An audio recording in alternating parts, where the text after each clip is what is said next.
Case మీద case మళ్లీ జైలుకు నందిగం సురేష్. పలు కేసుల్లో జైలు శిక్ష అనుభవించి బెయిల్పై బయటకు వచ్చిన నందిగం సురేష్ టీడీపీ కార్యకర్తపై దాడి కేసులో మరోసారి గుంటూరు జైలుకు వెళ్లారు. అయితే ప్రభుత్వం కక్ష కట్టి నందిగం సురేష్ ను కటకటాలు పాలు చేసిందని ఆరోపిస్తున్నారు వైసీపీ నేతలు. వైసీపీ ఓటమి పాలైనప్పటి నుంచి నందిగాం సురేష్ జైలు పాలవుతున్నారు. గుంటూరు జిల్లా ఉద్దండరాయునిపాలెంలో టీడీపీ కార్యకర్త ఇసుకపల్లి రాజుపై దాడి కేసులో వైసీపీ మాజీ ఎంపీ నందిగాం సురేష్ కు 14 రోజుల రిమాండ్ విధించింది కోర్టు. తన ఇంటి ముందు తాగి గొడవ చేశాడంటూ టీడీపీ కార్యకర్త రాజుపై నందిగాం సురేష్ అనుచరులు దాడి చేశారు.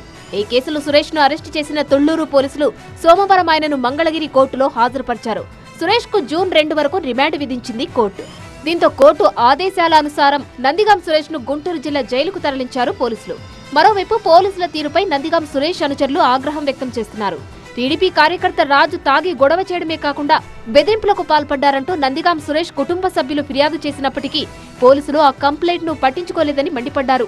ఇప్పటికే మరియమ్మ హత్య కేసులో కటకటాలు లెక్కబెట్టిన సురేష్ షరతులతో కూడిన బెయిల్పై బయటకు వచ్చారు. మళ్లీ రాజుపై దాడి కేసులో జైలు పాలయ్యారు.